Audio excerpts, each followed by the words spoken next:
নমস্কার বন্ধুরা, আদিতাজ ওয়ার্ল্ডে তোমাদের সকলকে স্বাগত। আজকে চলে এলাম দারুণ একটা মাছের রেসিপি নিয়ে। তোমরা দেখতে থাকো।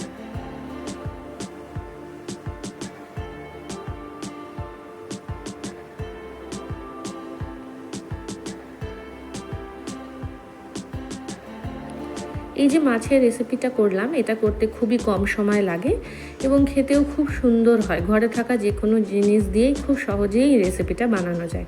চলো এরপর আস্তে আস্তে আমরা দেখে নিই কীভাবে এই রেসিপিটা আমি বানিয়েছি। প্রথমে আমি দুটো টমেটো নিয়েছি। টমেটোগুলোকে আমি ডুমো ডুমো করে কেটে নেব, কারণ বেশি কাটার দরকার নেই, এটা তো মিক্সিতেই বাটবো। দুটো পেঁয়াজ নিয়েছি আমি, একটাকে আমি একেবারে কুচি কুচি করে কেটে নেব পেঁয়াজ, আর আরেকটা পেঁয়াজকে আমি ডুমো ডুমো করে কাটবো, কারণ ওই পেঁয়াজটা আমি টমেটোর সাথে একেবারে মিক্সিতে বাটবো। আমার কাছে ঘরে কিছু কাজু বাদাম ছিল, আমি সেগুলোকে এখানে ব্যবহার করেছি। তোমাদের কাছে যদি কাজু বাদাম না থাকে তাহলে কাজু বাদামটা তোমরা অনায়াসেই স্কিপ করতে পারো। আমার কাছে ছিল, আমি তাই ব্যবহার করেছি। এরপরে নিয়ে নেব আর কি সামান্য একটু জিরে। তো আমি এখানে সাদা জিরেটা নিয়েছি। খুব ভালো হয় যদি তোমরা কালো জিরে নাও, কারণ কালো জিরে, কাঁচা লঙ্কা, টমেটো দিয়ে খুব ভালোভাবে, পেঁয়াজ দিয়ে খুব ভালোভাবে রেসিপিটা করা যায়।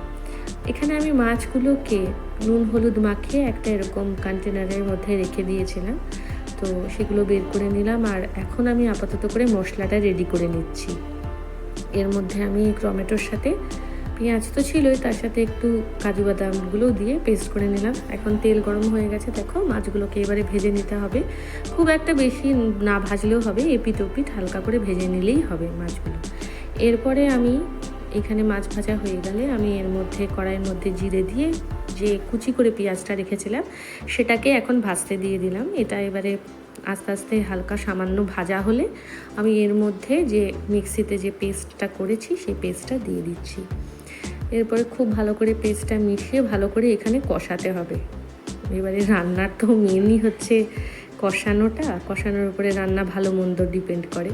তো ভালো করে কষিয়ে নিয়ে এর মধ্যে আমাকে দিয়ে দিতে হবে স্বাদ মতো নুন, স্বাদ মতো হলুদ এবং চিনি। আমি একটুখানি চিনি প্রেফার করি, সামান্য, খুব সামান্য দিলে তরকারির টেস্টটা খুব ভালো হয়। তো এখানে সমস্ত কিছু দিয়ে দেওয়ার পরে একটু ভালো করে নেড়ে নিয়ে মিক্সিং জারে যে অল্প যে মশলাটা লেগেছিল সেইটাই একটুখানি জল ধোয়া করে আমি এর মধ্যে দিয়ে দিলাম। কষানোর সময় খুব ভালো করে যাতে মশলাটা কষে যায়, এবং মশলাটা কষে যাওয়ার পরে এর মধ্যে সামান্য একটু জল দিয়ে এই গ্রেভিটা তৈরি করব। আমি খুব একটা বেশি ঝোলঝোল এটাকে করিনি, খুব একটা বেশি ঝোলঝোল আমরা অত পছন্দ করি না। তো দুখানা কাঁচা লঙ্কা দিয়ে এর মধ্যে আস্তে আস্তে মাছগুলোকে ছেড়ে দেবো। খুব একটা বেশি ওলট পালট করা যাবে না, হালকা হাতে মাছগুলোকে ছেড়ে দিয়ে ওর উপরে হালকা করে ঝোলটা দিয়ে দেবো। তাহলেই ব্যাস তৈরি হয়ে গেল মাছের ঝোল। এরপর তোমরাও এটাকে ঘরে ট্রাই করো, আর আমাকে কমেন্টসে কিন্তু অবশ্যই জানাতে ভুলো না যে তোমাদের কেমন লাগলো এই রেসিপিটা। এইভাবেই তোমরা লাইক সাবস্ক্রাইব করে পাশে থেকো।